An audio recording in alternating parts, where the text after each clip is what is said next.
ஜெபம் செய்வோம். அன்பு மிரக்கமுள்ள பரலோக பிதாவே, மனமகிழ்ச்சியான இந்த வேலைக்காக நன்றியோடு ஸ்தோத்திரிக்கிறோம். நாங்கள் நிற்பதும் நிர்மூலமாகாமல் இருப்பதும் கர்த்தருடைய கிருபையே. எல்லாம் சேர்ந்து சொல்லுங்க. நம்முடைய இரக்கங்களுக்கு முடிவில்லை. கர்த்தர் நல்லவர், அவர் கிருபை என்றும் உள்ளது. கர்த்தர் நல்லவர் என்பதை ருசித்து பாருங்கள். அவர் மேல் நம்பிக்கையா இருக்கிற மனுஷன் பாக்கியவான். யெகோவா ஈரே உமக்கு ஸ்தோத்திரம். யெகோவா ரஃபா உமக்கு ஸ்தோத்திரம். யெகோவா ஷாலோம் உமக்கு ஸ்தோத்திரம். யெகோவா டிஸ்கனே உமக்கு ஸ்தோத்திரம். ஒருவராய் பெரிய அதிசயங்களை செய்கிறவரே, செய்தவரே, செய்ய போகிறவரே உமக்கு ஸ்தோத்திரம். சர்வ வல்லவரே, சர்வ வியாபியே, சர்வ ஞானியே உம்மை ஸ்தோத்திரிக்கிறோம். எங்களை சாவுக்கு ஒப்பு கொடுக்காதவரே உம்மை ஸ்தோத்திரிக்கிறோம். எங்கள் தேவைகள் எல்லாவற்றையும் சந்திக்கிறவரே, இந்த ஊழியத்தை சிறப்பாக நிறைவேற்றுகிறவரே உம்மை ஸ்தோத்திரிக்கிறோம். அனுதினமும் இதை ஆண்டவரே நாங்கள் ஜெபிக்கும்படி நீர் எங்களுக்கு கொடுத்த இந்த வாய்ப்புக்காக உம்மை நன்றியோடு ஸ்தோத்திரிக்கிறோம். கொஞ்சம் பேராக இணைந்தாவது நாங்கள் ஒரு அரை மணி நேரம் பாந்தத்தில் அமர்ந்திருந்து உம்மை துதித்து பாடுகிற கிருபை தந்தீர். உமக்கு ஸ்தோத்திரம். வசனத்தை கேட்கும்படி தயவு பாராட்டினரே உமக்கு ஸ்தோத்திரம். ஆண்டவரே, இந்த வேளையிலும் கூட எங்களை தாழ்த்துகிறோம். நீர் கொடுத்த கணவன், மனைவி, பிள்ளைகள், பேரப்பிள்ளைகள், வேலை, ஊழியம், ஊதியம், திருமண வாழ்க்கை, உயர்கல்வி, வெளிநாட்டு வேலை, அனைத்துக்கும் நன்றி செலுத்துகிறோம்.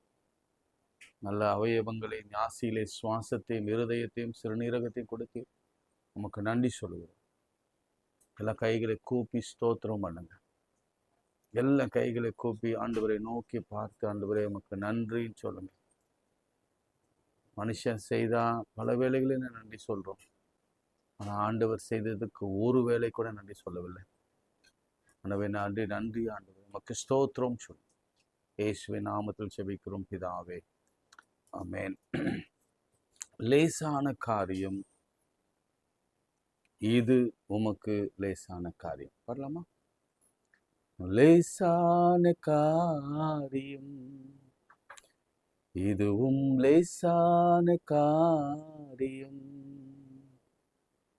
பலனுள்ளவன் பலனற்றவன், பலனுள்ளவன் பலன் இல்லாதவன், யாராயிருந்தாலும் உதவிகள் செய்வது லேசான காரியம். உமக்கது லேசான காரியம். நீங்களும் சேர்ந்து சொல்லணும். லேசான காரியம், எதுவும் லேசான காரியம். மண்ணை பிசைந்து மனிதனை படைப்பது லேசான காரியம். மண்ணான மனுவுக்கு மன்னாவை அளிப்பது லேசான காரியம். மண்ணான மனுவுக்கு மன்னாவை தருவது லேசான காரியம். உமக்கது லேசான காரியம். பலனுள்ளவன் பலனற்றவன், பலனுள்ளவன் பலன் இல்லாதவன், யாராயிருந்தாலும் உதவிகள் செய்வது லேசான காரியம். உமக்கது லேசான காரியம். உயிரற்ற சடலத்தை உயிர் பெற செய்வது லேசான காரியம். தீராத வியாதியை வார்த்தையால் தீர்ப்பதும் லேசான காரியம். தீராத நோய்களை வார்த்தையால் தீர்ப்பது லேசான காரியம். உமக்கது லேசான காரியம். பலனுள்ளவன் பலனற்றவன், பலனுள்ளவன் பலன் இல்லாதவன், யாராயிருந்தாலும் உதவிகள் செய்வது லேசான காரியம், உமக்கது லேசான காரியம், உமக்கது லேசான காரியம். கைகளை உயர்த்தி முதலாவது உங்களுக்காக ஜெபம் பண்ணணும். ஆண்டவரே, எங்க உச்சந்தலையிலிருந்து உள்ளங்கால் வரையில உங்களை எந்த இடத்துல நோவோ, வியாதியோ, பலவீனமோ, டயபெட்டிக்கோ, சுகரோ, வலியோ, முழங்காலிலோ, இருதயத்திலோ, தோள்பட்டையிலையோ, கழுத்திலோ, இடுப்பிலோ, ஸ்பைன்லேயோ, சர்விட்டிக்கல்லையோ எது இருந்தாலும், தோல்ல வியாதி அல்லது கட்டிகள், யூட்ரஸ்ல கட்டிகள், நீர் கட்டிகள், ஆண்டவருக்கு தெரியப்படுத்துங்க. ஆண்டவருக்கு தெரியப்படுத்துங்க. ஆண்டவரிடத்துல முறையிடுங்க. காலையில நாம் செய்ய வேண்டிய முதல் காரியம் அதுதான். ஆண்டவரே, இந்த நாள் முழுவதும் நீங்க பாதுகாக்கணும். திடீரென்று ஏற்படுகிற அசம்பாவிதங்கள், விபத்துகள், அல்லது திடீரென்று ஒரு துக்க செய்தியினால ஹை பிளட் பிரஷர், திடீரென்று ஏற்படுகிற மெட்டபாலிக் சேஞ்சினால சுகர் ரைஸ் ஆகுறது, குறையிறது, இது எதுவுமே இருக்கக்கூடாது. எங்களுக்கு நாங்கள் கேட்கிற செய்தியெல்லாம், நாங்கள் பார்க்கிற வகைகள் எல்லாம் நலமானதாக இருக்க வேணும், சுகமானதாக இருக்க வேணும். நல்ல ஜெபம் பண்ணுங்க. காலையில முதலாவது உங்களுக்காக தான், ஃபர்ஸ்ட் உங்களுக்காக தான் ஜெபிக்கணும். நீங்க நல்லா இருந்தா தான் உங்க கணவன், மனைவி, பிள்ளைகள் எல்லாம் நல்லா இருக்க முடியும். அடுத்துதான் நாம மற்றவர்களுக்காக ஜெபிக்க வேண்டும். ஆண்டவரே, எங்க சுவாசத்தை சீர்படுத்துங்க. இந்த மழை காலங்களில் ஏற்படுகிற இந்த குளிர் சம்பந்தமான வியாதிகளை நீக்கி போடுங்க. சிலருக்கு கண்ணிமையிலே ஒரு சின்ன பிரச்சனை. ஆண்டவர் அது கண்ணிமை பற்றி சொல்லும்படி சொல்லுங்க. சில குழந்தைகளை கையில வைத்து கொண்டு, ஐயா இந்த குழந்தைகளை பேச முடியலையே, நடக்க முடியலையே என்று சொல்லி வேதனையோடு இருக்கிற தாயை நோக்கி பார்க்கிறார். நிச்சயமாகவே நல்ல மாறுதல் தெரியுமா? உன் நம்பிக்கை வீண் போகாது. திருமணமாகாத பிள்ளைகளுக்காக கருத்தோடு ஜெபம் பண்ணுங்க. ஐயா, இன்னும் ஒரு டிசம்பர் வருது, வரட்டும். இந்த டிசம்பருக்குள்ள ஒரு நல்ல செய்தி உங்களுக்கு வரும். ஜனவரி மாச திருமணம் நடக்கும். வேலைக்கான வாசல்கள் திறக்கப்படும். ஐயா, எப்போ பார்த்தாலும் தோல்விதான், தோல்விதான், தோல்விதான். கர்த்தர் தோல்வியை ஜெயமாக மாற்றுகிற தேவன். தாவீதை நினைவுபடுத்துகிறார். இன்னைக்கு தாவீது போல உங்களுக்கு முன்பாக கோலியாத்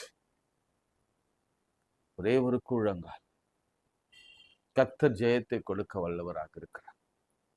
தானியேலின் காரியம் என்றால் ஜெயமாய் முடிந்தது. நல்ல ஜெபம் பண்ணுங்க. இது ஜெபிக்கிற நேரம். ஆண்டவரே, இந்த காலை ஜெபத்துக்காக உங்க சமூகத்துல வருகிறோம்.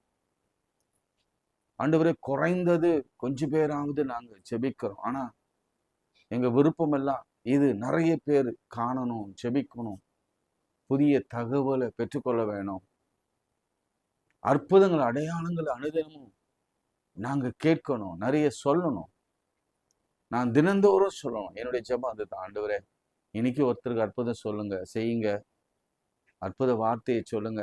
அடுத்த நாள் நான் அவங்க சொல்றத நான் சாட்சியா சொல்லணும். நேற்று ஒரு குடும்பத்துக்கு இப்படி செய்தார், மரண இருள விபத்தை அவர் மாற்றி போட்டார், நான் சொல்லணும். அதுதான் என்னுடைய ஜெபம். தாவே, அப்படி ஒரு அற்புதங்கள் செய்யுங்க ஆண்டவர். இயேசுவின் நாமத்தில் பிதாவே, ஆமென். நேற்று நாம பார்த்தோம், ஒரு கானானிய பெண்ணுடைய விசுவாசத்தை நாம பார்த்தோம். ரொம்ப ஆச்சரியமா ஆண்டவர் பேசினார். இன்றைக்கு லூக்கா 5ஆம் அதிகாரம், மார்க் 5 நேற்று பார்த்தோம். இன்னைக்கு லூக்கா 5ஆம் அதிகாரத்துல 12ஆம் வசனத்திலிருந்து சில வசனங்களை வாசிக்கிறேன். பின்பு லூக் சாப்டர் 5 verse 12 onwards. பின்பு அவர் ஒரு பட்டணத்தில் இருக்கையில் குஷ்டரோகம் நிறைந்த ஒரு மனுஷன் இயேசுவை கண்டு முகங்குப்புற விழுந்து, ஆண்டவரே, உமக்கு சித்தமானார் என்னை சுத்தமாக்க உம்மாலாகும் என்று வேண்டிக் கொண்டான். இதுதான் ஜெபத்தில அடுத்த முறை. இது சில வார்த்தைகளை தவறாம நீங்க பிடித்து கொள்ளணும், சில முறைகளை தவறாம பிடித்து கொள்ளணும். அதனாலதான் தொடர்ச்சியா ஆண்டவர் நம்மோடு கூட பேசிக்கொண்டு, இந்த வருடத்தின் கடைசியில எப்படியாவது ஆண்டவருடைய சித்தமும் என்ன தெரியுமா, நாம விடாப்பிடியாக ஆண்டவருடைய பாதத்துல அமர்ந்து அமர்ந்து ஜெபித்து ஜெபித்து இந்த வருட இறுதிக்குள்ளாக அவருடைய வாக்குத்தத்தத்தை நாம் சுதந்திரித்தே ஆக வேண்டும். நோய் இல்ல, கடன் மாறிற்று, திருமணம் ஆயிற்று, குழந்தை பேர் உண்டாயிற்று, கர்ப்பம் தரித்திருக்கிறாங்க. கிட்டத்தட்ட ஒரு 6-7 வருஷம் கழிச்சு இன்னைக்கு ஒரு நல்ல செய்தி நான் கேட்டேன். ஒரு சகோதரி கர்ப்பம் அடைந்திருக்கிறார்கள் என்று சொல்லி கேள்விப்பட்டேன். கல்யாணி ஹாஸ்பிட்டலில் டெஸ்டிங் நடக்குது அப்படின்னு கேள்விப்பட்டேன். நிச்சயம் மனதுக்குள்ள ஒரு பெரிய பூரிப்பு. என்னன்னா, எவ்வளவு நாள் கழித்தாலும், எவ்வளவு ஆண்டுகள் கழித்தாலும் என் தேவன் தம்முடைய பிள்ளைகளுக்கு, ஊழியக்காரர்களுக்கு அவர் குழந்தை பாக்கியத்தை கொடுக்க வல்லவராக இருக்கிறார். அந்த சொல்லிலிருந்து, ஈன சொல்லிலிருந்து, அவமான சொல்லிலிருந்தும் அவர்களுடைய பிள்ளைகளை அவர் வெளியே கொண்டு வருகிறார். காரணம் விடாமுயற்சி, தொடர்ந்து ஜெபம். எப்படி அந்த கானானிய பெண் தொடர்ந்து கூப்பிட்டு கொண்டே இருந்தாலும், இங்க வந்து விழுந்தான். நேற்று நம்ம நிறைய தடவை பார்த்தோம். விழுந்தான் என்பது வர்ஷிப்ட். எப்படி விழுந்தான் என்பதெல்லாம் நீங்க புரிஞ்சுக்கணும். எப்படி அந்த வீரு விழுந்தான், எப்படி அந்த கானானிய பெண் தொழுது கொண்டாள், இதெல்லாம் நாம வாழ்க்கையில நாம பின்பற்ற வேண்டும். ஒரு நாளாவது, ஒரு நேரமாவது, ஒரு நாளைக்கு 3 முறையாவது நம்ம தொழுகையிலே ஒரு மாற்றம் வேண்டும், ஜெபத்திலே ஒரு மாற்றம் வேண்டும். நம்ம எப்பொழுதும் செய்யற மாதிரி பெட்ல உக்காந்தோ படுத்துக்கொண்டோ ட்ரெயின்ல போகும் பொழுதோ இல்லைங்க, தயவு செய்து இல்லை. ஒவ்வொரு நாளும் ஒவ்வொரு சேஞ்ச் பண்ணணும். ஒரு நாள் முட்டிகளை நிற்கணும், ஒரு நாள் முழங்கால் படியிட்டு நெற்றி தரையில விழும்படி நாம் ஜெபிக்கணும். ஒரு நாள் கைகளை தூக்கி கையை கூப்பி ஜெபிக்கணும். ஒரு நாள் கரத்தை கட்டி ஒரு போலீஸ்காரனிடத்துல எப்படி நிற்பானோ அப்படி நாம ஆண்டவருக்கு முன்பாக பயந்து நடுங்கி நிற்க வேண்டும். எப்படி கோர்ட்ல முன்னாடி நியாயாதிபதி முன்னாடி நிற்போமோ அப்படியெல்லாம் வாழ்க்கையில அப்படி ஒரு முன்னேற்றங்கள் அவசியம் தேவை. இருந்தாதான் பெற்றுக்கொள்வாங்களா அப்படின்னா, ஆமா, எதுவும் இருக்க வேண்டும். எதுவும் எளித கிடைச்சா அதுக்கு விலையே, அதுக்கு ஒரு மதிப்பு இருக்காது. ரொம்ப ஈஸியா கிடைச்சிச்சுன்னா அதுக்கு ஒரு மதிப்பு இருக்காது. இங்க அவன் வந்து விழுந்து அவன் சொன்ன வார்த்தை, ஆண்டவரே லார்ட். பியூட்டிஃபுல்லான வார்த்தை. அவன் குஷ்டரோகம். ஃபர்ஸ்ட் அந்த குஷ்டரோகம் என்னன்னு பார்த்துடலாம். சிம்பிள் தான், எனக்கு ரொம்ப பெரிய விஷயம்லாம் இல்லை. லேவியராகமம் 13ஆம் அதிகாரம் 45ஆம் வசனத்துல ஆதியிலே ஆண்டவர் எப்படி மோசே இடத்துல குஷ்டரோகிகளை ட்ரீட் பண்ணணும் என்று சொல்லியிருக்கிறார். Leviticus chapter 13 verse 44 and 45, 46. அவன் குஷ்டரோகி, அவன் தீட்டுள்ளவன், ஆசாரியன் அவனை தீட்டுள்ளவன் என்று தீர்க்க கடவன், அவன் வியாதி அவன் தலையில் இருக்கிறது. சயின்ஸ் உங்களுக்கு படிச்சீங்களா உங்களுக்கு தெரியும், இது ஒரு பாக்டீரியல் டிசீஸ். இது பாக்டீரியாவினால வருகிற டிசீஸ். அது முதல்ல உள்ளுக்குள்ள அந்த டிசீஸ் உள்ளுக்குள்ள வேலை செய்யும். இல்ல, நல்ல கவனிங்க. ரத்தத்துல கலந்து அது அந்த பாக்டீரியா கிருமிகள் வேலை செய்ய ஆரம்பிக்கும். அந்த வேலை செய்ய ஆரம்பிக்கிற பொழுது அது பரவ என்ன செய்யணும், அது வலிமை பெற என்ன பண்ணும்னா, அதனுடைய வீரியம் உடம்பு முழுசும் காட்டும். முதல்ல ஒரு சின்ன தழும்பு போல வரும், வெள்ளையா வரும். அதன் பிறகு கைகளில் வரும், விரல்களில் வரும், நெற்றியில வரும், கண் புருவத்தில் வரும், தலை முடிகள் கொட்டும், முகத்தில் வரும், முகம் முழுவதும் வாய் முழுவதும் அழுகும், மூக்கு அழுகும். நீங்கள் பார்த்துருப்பீங்க, மூக்கு அழுகும், கால் விரல்கள் அழுகும், கை விரல்கள் அழுகும். இதெல்லாம் பாக்டீரியாக்கள். இது சாதாரணமான விஷயம் இல்லை. எப்படி அந்த காலத்துல எப்படி அந்த தொத்து வியாதி வந்திருக்கு பாருங்களேன். என்ன சொல்றாங்க, அந்த பாக்டீரியாவும் டியூபர்குலோசிஸ் பாக்டீரியாவும் ஒன்றுன்னு சொல்றாங்க. டிபி, நெஞ்சு பிரச்சனை இருக்குல்ல, நுரையீரல் பிரச்சனை, அதுவும் அந்த பாக்டீரியாவும் இந்த பாக்டீரியாவும் சேம் என்று சொல்லி மருத்துவர்கள் கண்டுபிடித்திருக்கிறார்கள். அவங்க என்ன சொல்றாங்க, அந்த வியாதி உண்டாகிற போது குஷ்டரோகி வஸ்திரம் கிழித்தவனாயும் தன் தலையை மூடாதவனாயும் இருந்து அவன் தன் தாடியை மூடிக்கொண்டு தீட்டு. தாடினா ஆங்கிலத்துல he must close his mouth, lips, அதுதான் தாடி. இப்படின்னா என் தாடி இங்க இல்ல, இப்படி மூடிக்கிட்டோம். எப்படின்னா வாயில கூட அந்த கிருமி வெளியில பரவக்கூடாது. நம்ம சில நேரங்களில் பெரியவங்களுக்கு மதிப்பு செலுத்துவதற்காக இப்படி பேசுவோம். ஏன்னா நம்முடைய எச்சில் அவங்களை தொற்றக்கூடாது, அது ஒரு மதிப்புக்காக. இது உங்களுக்கு சொன்னா எளிமையா புரிஞ்சுடும். ஏன்னா நம்ம கோவில்ல அனுபவப்பட்டோம். அதுக்கு முன்னாடினா கொஞ்சம் யோசனை பண்ணியிருப்போம். எல்லாரையும் மாஸ்க் போட விட்டாங்க.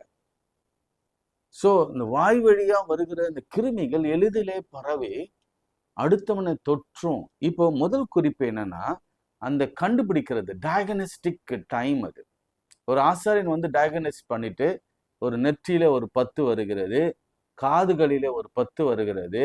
ஏன்னா இதுதான் வெளி அரங்கமாய் தரும். சில விஷயங்கள் வெளியரங்கமாய் தெரிகிற இடம் இதுதான். நெற்றி, காதுகள், கழுத்து பகுதி. இதுல அந்த தழும்பு, அந்த பாக்டீரியா அழுக, அந்த பாக்டீரியா ரொம்ப கிருமி நசி அந்த தோலை அழுக பண்ணும் இல்ல.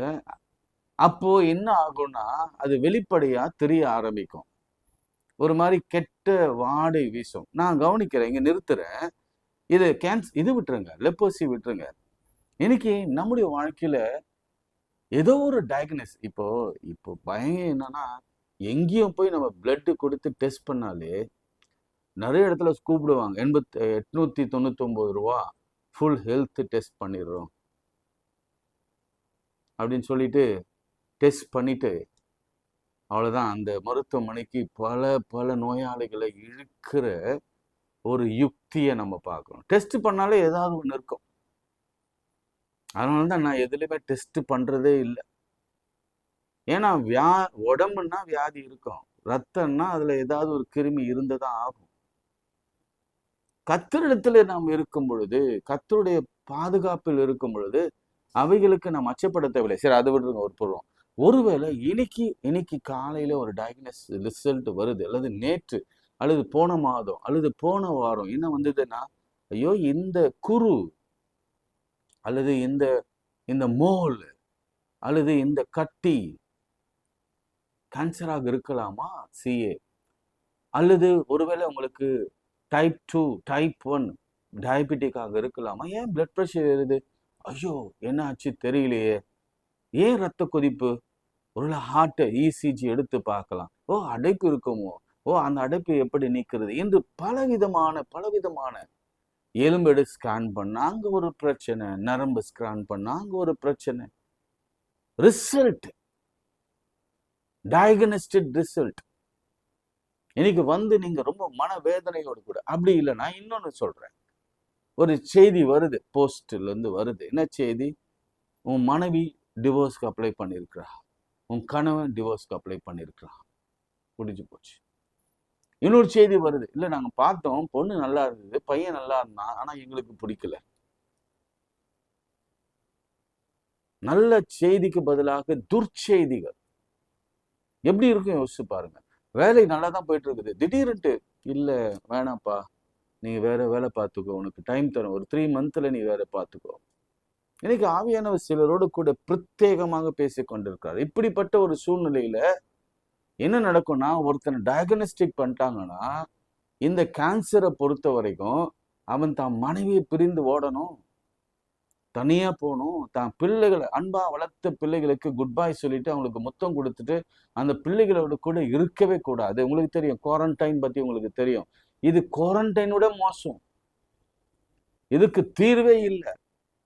இந்த ஸ்டேஜ் எல்லாம் தாண்டிடுச்சுன்னா, 4வது ஸ்டேஜ்லாம் வந்துருச்சுன்னா நிச்சயம் மரணம் தான். அழுகி எல்லா விரல்களும், எல்லா கை கால் விரல்களும் அழுகி போய் இறந்து போகிற ஒரு அவல நிலை தான். அதை தூக்கி போடக்கூட ஆள் கிடையாது. அப்படிப்பட்ட நிலையில நீங்க இருக்கிறீங்களா? ஏதோ தவறான அல்லது நீங்க எதிர்பார்த்திராத ஒரு செய்தி உங்களுக்கு வந்திருக்கிறதா? நீங்க போக வேண்டிய இடம் ஒண்ணு உண்டு. யார் தெரியுமா? ஜீசஸ். யெகோவா ரஃபா. நல்ல மனசுல வச்சுக்கோங்க. நீங்க முதல்ல போக வேண்டிய இடம், முதல்ல சொல்றதை விட முதலும் இறுதியமா போக வேண்டிய இடம் அதுதான். மருத்துவ போக வேணாம்னு சொல்ல, ஆனா அதற்கு முன்னாடியே ஆண்டவர் ஹீல் பண்ண அவர் காத்து கொண்டிருக்கிறார். இம்மீடியட் ஹீலிங் வருங்க. நீங்க மருத்துவ சந்திக்க ரிசல்ட் பார்த்துட்டீங்க, ஓகே, எனிவே. ஆனா முழங்காலில ஜெபம் பண்ணுங்க. அடுத்த ஒரு ரிசல்ட் நீங்க எடுத்தீங்கன்னா அதுல ஒண்ணும் இருக்காது. காரணம், என் ஆண்டவராகிய இயேசு கிறிஸ்துவின் வல்லமை. வாயை மூடிக்கிட்டோமா? மூடிட்டு தீட்டு தீட்டு என்று சத்தமிடணும். அந்த வியாதி அவனில் இருக்கும் நாள் வரைக்கும் தீட்டுள்ளவன் என கடவன். அவன் தீட்டுள்ளவனே ஆகையால் அவன் தனியே குடியிருக்க வேண்டும். அவன் குடியிருப்பு பாளையத்து புறம்பே இருக்க கடவுது. வீட்டை விட்டு வெளியில போயிடும். இதுதான் தனிமை. இன்னைக்கு இப்படிப்பட்ட சூழ்நிலையில நீங்க எப்படி ஜெபிக்க வேண்டும்? இதுதான் இன்னைக்கு லெசன். இதுதான் பல முறை இதை நம்ம பார்த்துருக்கிறோம். நான் நிறைய பேசியிருக்கிறேன். சித்தமானால், எஸ், நிறைய பேசியிருக்கிறேன். ஆனா அந்த வார்த்தைக்கு முன்பாக பின்பாக இருக்கிற சில காரியங்கள், அதாவது விழுந்து அவன் ஆக்சுவலி அவனை தைரியத்தை நான் பாராட்டணும். கரேஜ். ஏன்னா ஜன கூட்டத்துக்குள்ள அவன் வந்துட்டானாவே அவனை கல்லெறிஞ்சி கொன்றுவாங்க. அப்போ உயிரை துச்சம் என்று மதித்து எங்கேயும் சாவு அங்கேயும் சாவு. அந்த கிறிஸ்டோகின்னு சொன்னாங்கல்ல, தெரியும்ல, ராஜாக்கள்ல, நான் பாளையத்தில் இருந்தாலும் சாவேன், ராஜாவிடத்துல போனாலும் சாவேன், அல்லது பட்டயத்துல போர்லும் சாவேன், எங்க போனாலும் சாவேன், அதனால நான் ஆண்டவரிடத்துல போய் செத்துறேன் அப்படின்னு சொல்லிட்டு ஆண்டவரிடத்துல திரளான இரக்கங்களும் மீட்புகளும் உண்டு என்று நம்பி மற்ற இடத்துல போனா சாவு நிச்சயம், மற்ற இடத்துல போனா அதுக்கு தீர்வே கிடைக்காது, மற்ற இடத்துல போனா நம்மளை அடிப்பாங்க, மற்ற இடத்துல போனா நம்மளை சுரண்டுவாங்க, அநேக வைத்தியர்களால் நான் வருத்தப்பட்டு என் ஆசைகள் எல்லாம் செலவழிந்து போகையில எனக்கு வேறு வழியே இல்லை, பணமும் இல்லை, ஒண்ணும் இல்லை, ஆசை இல்லை, என்னை பார்த்துக்க ஆள் இல்லை, தனியாளா நிற்கிறேன் என்று சொல்லி நேரா தைரியமா ஆண்டவரை சந்திக்க வருகிறான். மாற்றிட்டான் காலி. எப்படி உள்ள வந்தான்னு தெரியல. என்ன நடுக்கத்தோடு வந்திருப்பான், யோசிச்சு பாருங்க. அவ்வளவு ஹார்ட் பீட் இருந்திருக்கும். சில வேளைகளை நம்ம ஆண்டவரை சந்திக்க வருகிற பொழுது அவ்வளவு அவ்வளவு ப்ரெஷர் நம்மளுக்கு, அவ்வளவு டென்ஷன், அவ்வளவு அவ்வளவு என்ன சொல்றது சொல்ல, அவ்வளவு பயம் பயம் பயம். மற்றவங்க என்ன சொல்லுவாங்க, எது சொல்லுவாங்கன்னு கவலைப்படக்கூடாது. சொல்றவங்க சொல்லிட்டு தான் இருப்பாங்க. அவங்க நீங்க நல்லாக கூடாது என்று நினைக்கிறவங்க அவங்க. அதனால நாம தான் நமக்கு ஆனதை ஆண்டவத்துல கேட்டு நாம பெற்றுக்கொள்ள வேண்டும். மற்றவர்களை பார்க்க கூடாது. ஈவன் நீங்க கணவனையோ மனைவியோ பிள்ளைகளோ யாரையும் பார்க்காது. உங்க பர்சனல் மீட்பு, personal healing, personal deliverance, personal விஷயங்கள் எல்லாம் நீங்க நேர ஆண்டவரிடத்துல போடும். நான் போடும். kneel before God, fast before God. நீங்க செய்து பாருங்க.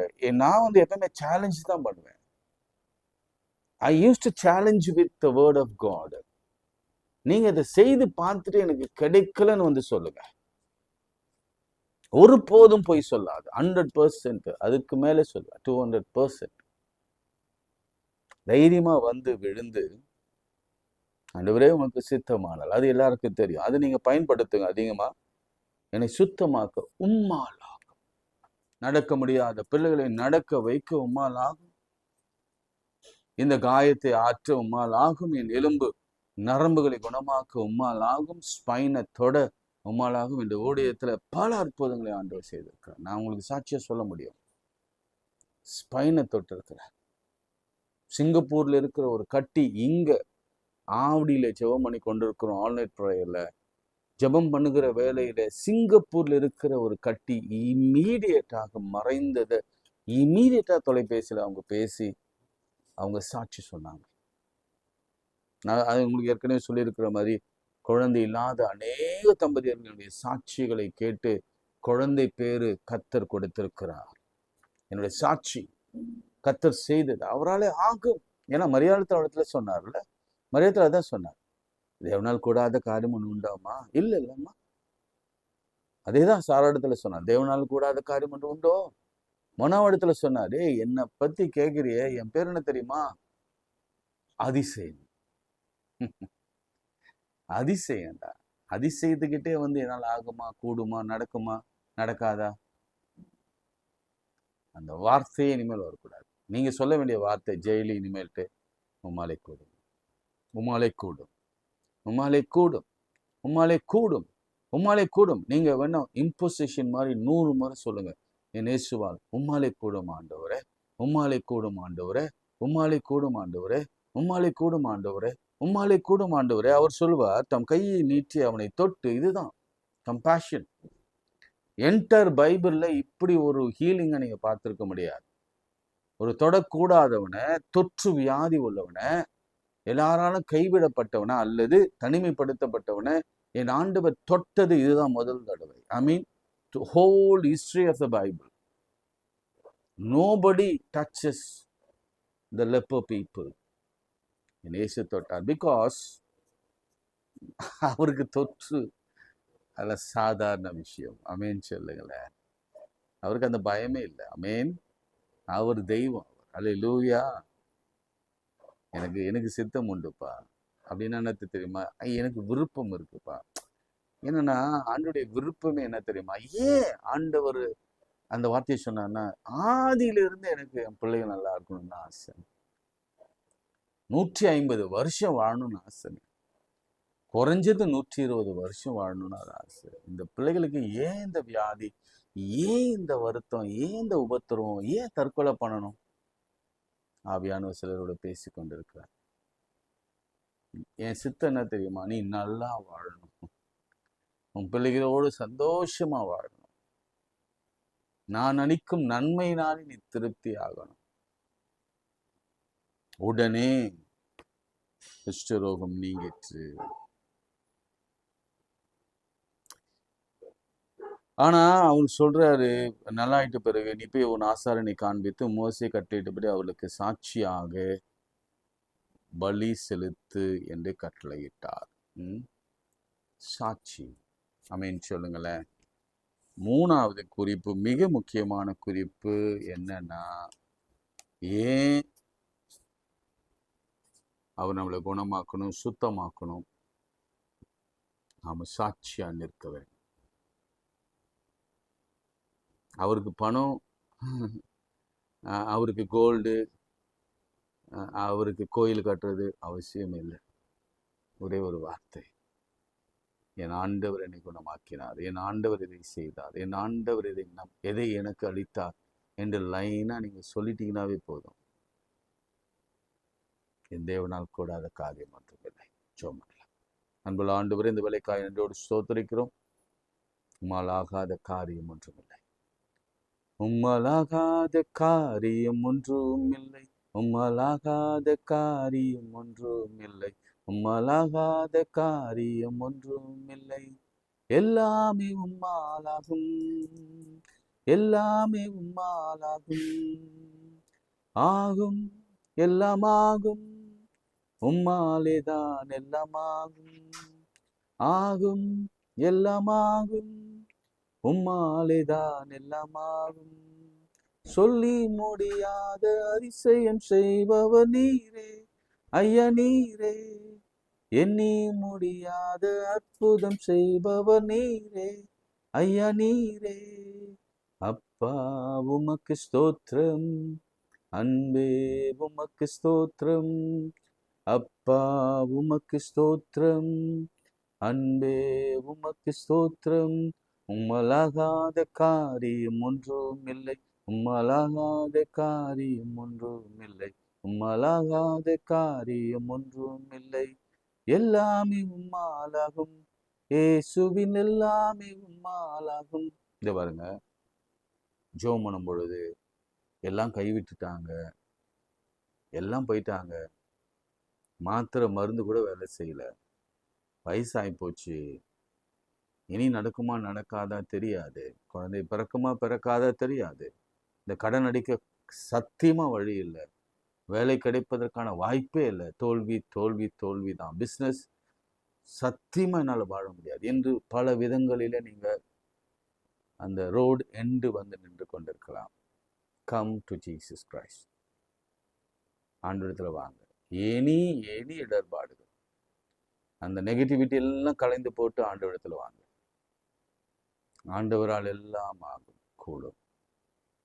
நீங்க சாட்சியா சொல்வேன் மாத்திரம் சொல்லுங்க. இன்னைக்கு இந்த நொடி பொழுதுல, நாளைக்கே முடிஞ்சா 19ஆம் தேதி காலையில உங்களை பத்தி நான் சொல்லுவேன். ஆண்டவர் உங்களுக்கு செய்ய போறது.